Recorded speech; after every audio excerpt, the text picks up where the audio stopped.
Hello student. आज के इस वीडियो के अंदर हम देखने जा रहे हैं एवरेज का एक नया टॉपिक, जिसके अंदर हम देखेंगे एवरेज से रिलेटेड एग्ज़ाम के अंदर आने वाले कुछ इम्पोर्टेंट क्वेश्चंस, उनके टाइप्स और उनसे बनने वाले कुछ शॉर्ट ट्रिक्स, जिनके द्वारा हम एवरेज को बहुत ही आसानी से सॉल्व कर सकते हैं। और इसके जो इम्पोर्टेंट क्वेश्चंस है, एग्ज़ाम के अंदर आए हुए क्वेश्चंस है, या एग्ज़ाम के दृष्टिकोण से बहुत ही महत्वपूर्ण और थोड़े से एक टफ लेवल के क्वेश्चन है, उसको हमने सीरीज़ के अंदर कवर करने की कोशिश की है। और इसके अगर बात करें थ्योरी वाले पोर्शन की, तो थ्योरी वाले पोर्शन की क्लासेस हम जल्द ही लेकर के आएंगे, या इनकी सूचना भी आपको बहुत ही जल्दी मिल जाएगी। तो चलिए अभी शुरू करते हैं आज के ये क्वेश्चंस। आज के इस क्वेश्चन के अंदर जो पहला क्वेश्चन है, एक छात्र के 98 की बजाय 108 त्रुटि से अंकित हो गए। क्या अंकित हो गए? उसके अंक।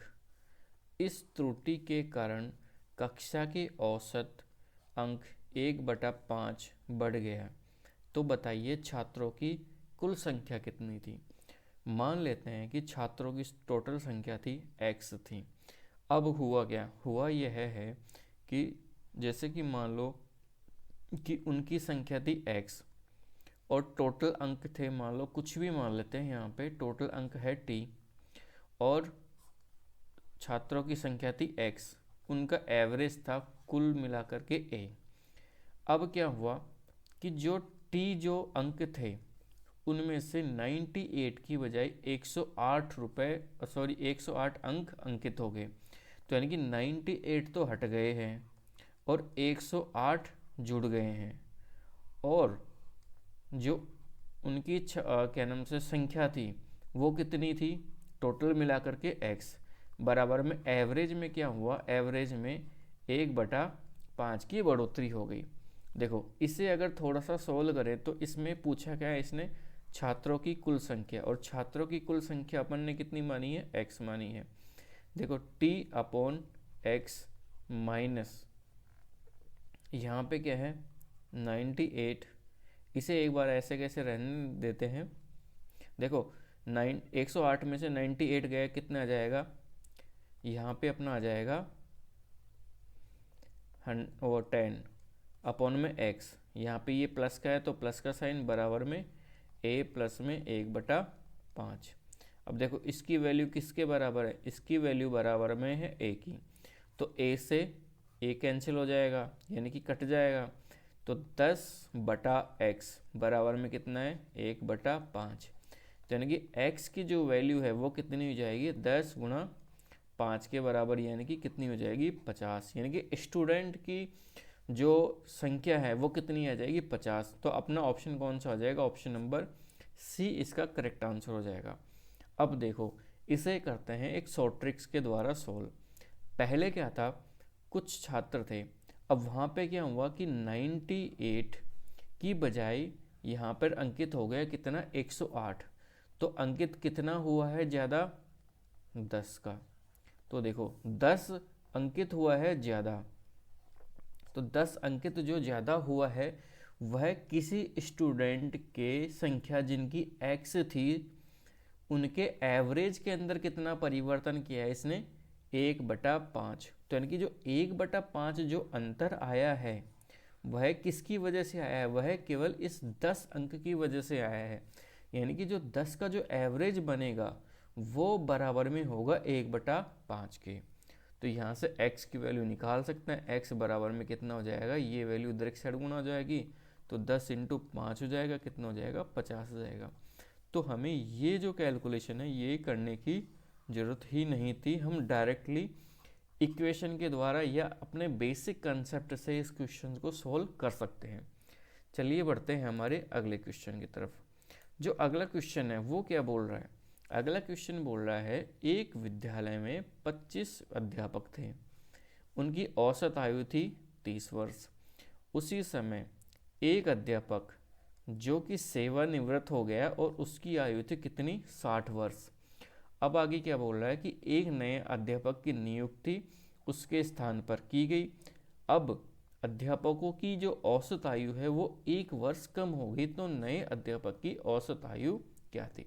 देखो ये जो क्वेश्चन है वो पिछले वाले क्वेश्चन से थोड़ा बहुत रिलेट कर रहा है, लेकिन इसमें क्या दिया है, इसमें इसने टोटल अध्यापकों की संख्या दे दी। देखो 25 तो अध्यापक थे और उनका एवरेज कितना था, 30 था। अब क्या हुआ, अब ये हुआ कि एक अध्यापक जो 60 साल का था वो तो हो गया सेवानिवृत्त, यानी कि यहाँ पे जो उनकी जो टोटल उम्र थी, एज थी, वो माइनस हो जाएगी 60 और प्लस में हो जाएगी कुछ एक्स, जो नया अध्यापक आएगा उसकी उम्र जुड़ जाएगी। और जो एवरेज था, एवरेज के अंदर क्या हुआ है, एक वर्ष की औसत कटौती के अंदर जो औसत आयु है उसके अंदर एक वर्ष की कमी आ गई है, यानी कि जो औसत है उसके अंदर क्या कमी आ गई है, एक वर्ष की कमी आ गई है। अगर एक वर्ष की कमी आ गई है तो इसका मतलब क्या हुआ, इसका मतलब हुआ है कि अगर मैं बात करूं कि सपोज करो कि 25 अध्यापक थे, सभी की अगर एक एक वर्ष उम्र कम हो जाती है तो टोटल उम्र कितनी कम हो जाएगी, 25 साल। तो यानी कि जो व्यक्ति आएगा वो 60 साल से कितना कम होगा, 25 साल। तो यानी कि जो नया व्यक्ति आएगा उसकी उम्र कितनी हो जाएगी टोटल, अपने 35 साल। तो 35 साल का जो व्यक्ति है अगर वो आता है तो सबकी जो औसत उम्र है वह एक से कम हो जाएगी और कितनी रह जाएगी, 29।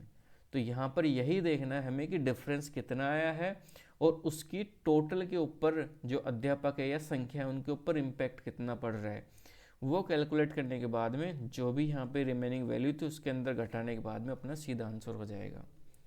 चलिए बढ़ते हैं हमारे इसी तरीके से अगले क्वेश्चन की तरफ। जो अगला क्वेश्चन है वो क्या बोल रहा है, 53, 63, एक्स, 41, 78, 26 का औसत दिया हुआ है कितना है, 52। तो x का मान ज्ञात कीजिए। देखो इसे पहले सॉल्व करते हैं बेसिक मेथड से, उसके बाद में अप्लाई करते हैं इसके ऊपर शॉर्ट ट्रिक। तो देखो 53, सबसे पहले बेसिक तरीका अपना क्या होगा, 53 प्लस 63 प्लस एक्स प्लस में 41 प्लस 78 प्लस 26 बटे में कितनी है, ये संख्याएं कितनी, 1 2 3 4 5 और 6 बटे में 6 बराबर में कितना है, 52। इसे सॉल्व कर लेंगे और x की वैल्यू निकल के आ जाएगी। तो देखो इसे सॉल्व करते हैं, 3 और 3 6, 6 और 1 7, 7 और 8 कितना हुआ, 15, 15 और 6 अपना 21, हासिल की 2, 2 और 5 7, 7 और 6 13, 13 और 4 17, 17 और 7 24, 24 और 2 26 प्लस में x बराबर में ये उधर की साइड जाकर के क्या हो जाएगा, मल्टीप्लाई। तो कितना हो गया, 52 इंटू 6, 6 दूनी 12 और 30 और 1 31। तो x बराबर में कितना आ जाएगा, 312 में से 261 को माइनस करेंगे तो कितना आ जाएगा 1 और यहाँ पे कितना आ जाएगा 5। तो ये आ जाएगा अपना 51। तो 51 कौन से ऑप्शन में, ऑप्शन नंबर सी में। और इसे कर देखते हैं एक दूसरे तरीके से जो कि अपनी कैलकुलेशन बचाएगा। तो दूसरा तरीका क्या बोल रहा है, दूसरा तरीका बोल रहा है कि देखो जो 53 है वो औसत से कितना ज़्यादा है, वो औसत से ज़्यादा है 1। 63 कितना ज़्यादा है, 63 ज़्यादा है 1 और 1 11। एक्स के बारे में बात करेंगे अपन बाद में। ये देखो 41 इससे कितना कम है, माइनस का 11। और 78 52 से कितना ज़्यादा है, प्लस का 26। और 26 52 से कितना कम है, माइनस का 26। अब इसे एक बार कैलकुलेट करो, देखो यहाँ पे क्या है, ये 11 ज़्यादा है ना, तो ये 11 से ये 11 कट गया, 26 से 26 कट गया और प्लस 1, यानी कि जो वैल्यू है अभी औसत से 1 ज़्यादा है। अगर मैं यहाँ पे औसत में 1 माइनस कर दूँ तो ये वैल्यू औसत के बराबर आ जाएगी।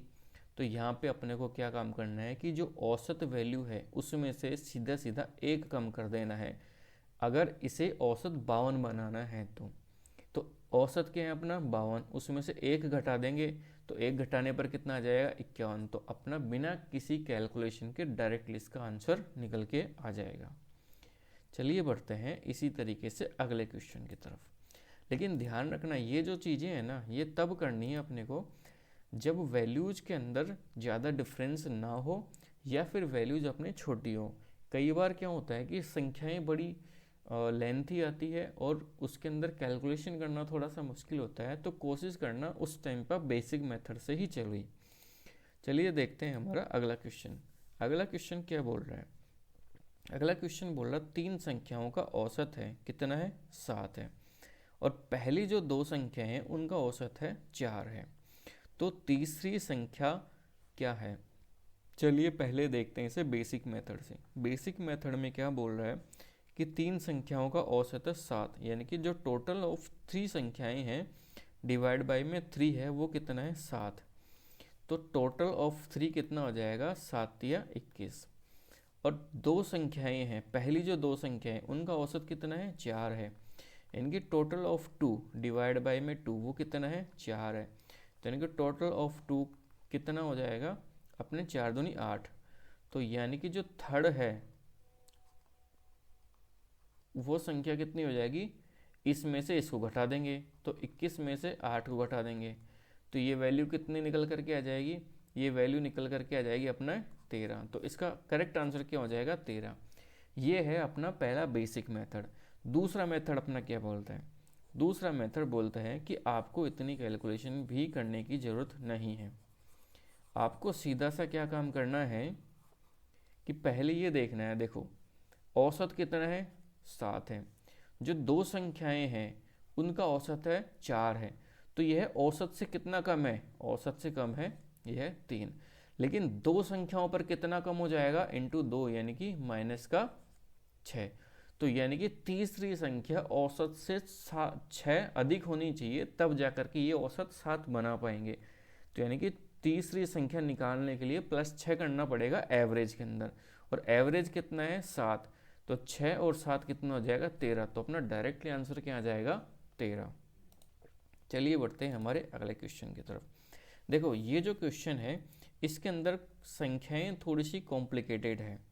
यहाँ पर एक तो तरीका है कि अपन बीच का कोई औसत मान लें, उसमें से ये चेक करें कि कौन सी संख्या कितनी कम है, कौन सी संख्या कितनी ज़्यादा है, और उसे कैलकुलेट करके एक एवरेज के अंदर से जो अपन ने माना है उसमें से कम या ज़्यादा करना है।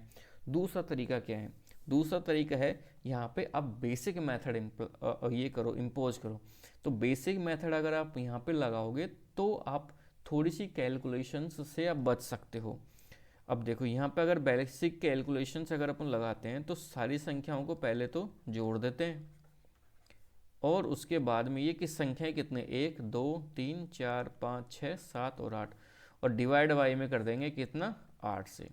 तो देखो इनका टोटल करते हैं। टोटल कितना हो गया? 6 और 1 7, 7 और 8 कितना हो गया? 16, 16 और 8 24, 24 और 6 30, 30 और 8 38, हासिल की 3, 3 और 6 9, 9 और 6 15, 15 और 8 23, 23 और 4 27, 27 और 6 33, और 2 35, और 2 37, और 3 40, हासिल की 4, 4 और 9 13, 13 और 3 16, 17 19 23 31 36 और 38, डिवाइड बाई में 8। अब देखो इसे सॉल्व कर लेते हैं। 8 चौक 32, 6 और कितना हो जाए? 8 7 56, 4 और 8 6 48, 476। तो अपना आंसर क्या आ जाएगा? Option number C. तो यहाँ पर थोड़ा सा अपने को उस तरह की कैलकुलेशन से बचना है। क्यों? क्योंकि देखो वहाँ पे क्या है कि कुछ संख्याएं प्लस में भी होगी, कुछ संख्याएं माइनस में भी होगी। फिर उन्हें कैलकुलेट करेंगे, फिर टोटल के ऊपर उसका इफेक्ट देखेंगे, और फिर उसके बाद में जो भी अपना एवरेज अपन ने माना है उससे कम या ज़्यादा अपने को करना है। तो उससे बचने के लिए यहाँ पे इस तरह की जो चीज़ें हैं, कैलकुलेशन है, यहाँ पे आप आसानी से अपनी वैल्यू निकाल सकते हो। तो यहाँ पर इस तरह के क्वेश्चंस में अपने को जाना है बेसिक मेथड पे। चलिए देखते हैं हमारा अगला क्वेश्चन। जो अगला क्वेश्चन है, अगला क्वेश्चन क्या बोल रहा है कि एक अकुशल श्रमिकों का एक समूह का औसत वेतन है वो है 10,000 है। यहाँ पे मान लेते हैं अकुशल श्रमिक है जिनका औसत वेतन कितना है? 10,000। बाद में ये दिया हुआ है कुशल श्रमिकों का जो औसत वेतन है वो 15,000 है। तो यहाँ पे कितना हो गया कौशल श्रमिक और औसत वेतन कितना हो गया 15,000। अब ये क्या बोल रहा है कि उन समूहों का संयुक्त औसत वेतन कितना है 12,000 है। तो देखो इस तरह का अगर कोई क्वेश्चन आता है तो आपको सिंपल सा क्या करना है, आपको सिंपल सा ये करना है कि इसमें से इसको घटाना है और इसको यहाँ पे रख देना है। कितना आ गया 3,000। इसमें से इसको घटाना है और यहाँ पे रख देना है। कितना आ गया यहाँ पे 2,000। अब देखो इनका निकालना है अनुपात। अनुपात कितना हो जाएगा 3 0 से 3 0 कट गई 3:2। तो ये जो अनुपात आता है ये हमेशा इनकी संख्याओं का अनुपात आता है, यानी कि अकुशल और कुशल श्रमिकों की संख्याओं का अनुपात आएगा। तो इनकी संख्याओं का अनुपात कितना आ गया 3:2। अब देखो इसने पूछा क्या है, पूछा है कुशल श्रमिकों का प्रतिशत कितना होगा, यानी कि कुशल श्रमिक कितने हैं। तो कितने हैं यहाँ पे 2 है। देखो टोटल तो यहाँ पे कितना हो गया 5 और कुशल श्रमिक कितने 2। तो 2 5 में से कितना प्रतिशत है इंटू कर देंगे 100। तो ये कितना आ जाएगा अपना 40%। तो इसका करेक्ट आंसर कौन सा हो जाएगा, ऑप्शन नंबर बी इसका करेक्ट आंसर हो जाएगा। चलो इसी तरह से बढ़ते हैं हमारे अगले क्वेश्चन की तरफ। जो अगला क्वेश्चन है वो क्या बोल रहा है, राम के परिवार में 3, मोहन के परिवार में 5 बच्चे हैं। प्रत्येक अपने बच्चों की शिक्षा पर 450 रुपये मासिक खर्च करता है। तो किसके परिवार का प्रत्येक बच्चे की शिक्षा पर औसत मासिक खर्च अधिक है और कितना है। देखो जो राम है, राम ने 3 बच्चों के ऊपर खर्च किए कितने 450 रुपये। तो प्रत्येक बच्चे के ऊपर खर्च कितना हो जाएगा 150 रुपये। वहीं पे अगर मैं बात करूँ मोहन की, तो मोहन ने भी 450 रुपये खर्च किए, लेकिन कितने बच्चों पर 5 बच्चों पर। तो उनका औसत कितना आ गया 90 रुपये। अब देखो खर्च किसने किए हैं ज़्यादा, राम ने। कितने खर्च किए हैं, इसमें से इसको घटा देते हैं, कितने आ जाएंगे 60 रुपये। तो राम ने खर्च किए हैं ज़्यादा, कितने रुपए खर्च किए हैं 60 रुपये। तो अपना ऑप्शन कौन सा हो जाएगा, ऑप्शन नंबर ए इसका करेक्ट आंसर हो जाएगा। चलिए बढ़ते हैं हमारे अगले क्वेश्चन की तरफ। अगला क्वेश्चन क्या बोल रहा है, अगला क्वेश्चन बोल रहा है 5 क्रमागत सम संख्याओं का, सम संख्याएं कौन सी ए बी सी डी और ई, उनका औसत है 52।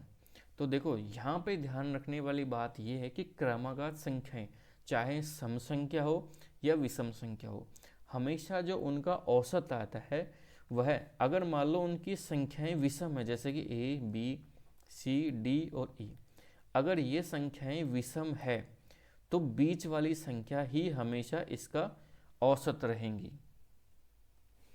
तो बीच वाली संख्या ही इसका हमेशा क्या बनेगी, औसत बनेगी।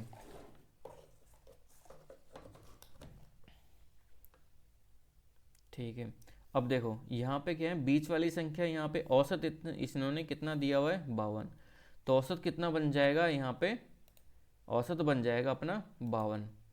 अब देखो ये क्या बोल रहा है, अगर ये 52 है और ये क्या सम संख्याएं हैं, तो सम संख्या है तो यानी कि ये संख्या कितनी हो जाएगी 50, ये कितने हो जाएगी 48, ये कितनी हो जाएगी 54 और ये 56। अभी क्या बोल बी और ई का गुणनफल, यानी कि बी और ई का गुणनफल, यानी कि 50 × 56 और 50 × 56 कितना होगा 2800। तो इसका करेक्ट आंसर क्या हो जाएगा अपना ऑप्शन नंबर ए इसका करेक्ट आंसर हो जाएगा। देखिए बढ़ते हैं हमारे अगले क्वेश्चन की तरफ। अगला क्वेश्चन क्या बोल रहा है, एक परीक्षा में 4 विषयों में प्राप्त कुल अंक है 200 अंक। यदि 3 विषयों में प्राप्त अंकों का औसत 4800 है तो चौथे विषयों में प्राप्त अंक कितने हैं। देखो यहाँ पे 4 विषयों के अंदर जो टोटल अंक है वो कितने प्राप्त किए हैं 200 रुपये। तो इसका एवरेज जो है वो कितना आ जाएगा, एवरेज आ जाएगा 50। अब यहाँ पे ये क्या बोल रहा है कि जो 3 विषय है, 3 विषयों के अंदर इसने अंक प्राप्त किए कितने 48। अब देखो औसत से कितना कम है, औसत से ये कम है 2, तो यानी कि टोटल कितना कम हो जाएगा, ये औसत से ही है 2 कम, तो यानी कि 3 पे कितना कम हो जाएगा, ये 3 × 2 यानी कि -6। तो औसत से कितना कम हो जाएगा, ये -6। और चौथी जो विषय है उसे अगर बराबर करना है अंक तो वहाँ पे क्या काम करना पड़ेगा, औसत से 6 नंबर अधिक अंकित करने पड़ेंगे। तो देखो औसत कितना है 50, प्लस में क्या कर देंगे 6, तो कितना आ जाएगा 56। तो इसका करेक्ट आंसर क्या हो जाएगा अपना, ऑप्शन नंबर डी इसका करेक्ट आंसर हो जाएगा। अगला जो क्वेश्चन है वो क्या बोल रहा है, अगला क्वेश्चन बोल रहा है एक टेस्ट में 24 छात्रों के एक समूह का औसत 3 अंकों से कम हो जाता है जब 92 यानी 92 अंक वाले प्राप्त उच्च स्थान वाले छात्र को एक अन्य छात्र से प्रतिस्थापित कर दिया जाता है, तो नए छात्र का अंक कितना है। देखो 24 छात्र है और औसत से कितना कम हो गया 3, तो टोटल जो क्या है वो कम कितना हो जाएगा, 72 कम हो जाएगा। अब 92 के स्थान पर जो भी अंक व्यक्ति आएगा उसके जो अंक है वह 92 में से कितने कम होंगे, 72 कम होंगे। तो यानी कि 92 में से अगर 72 घटा देते हैं तो कितना आ जाएगा 20।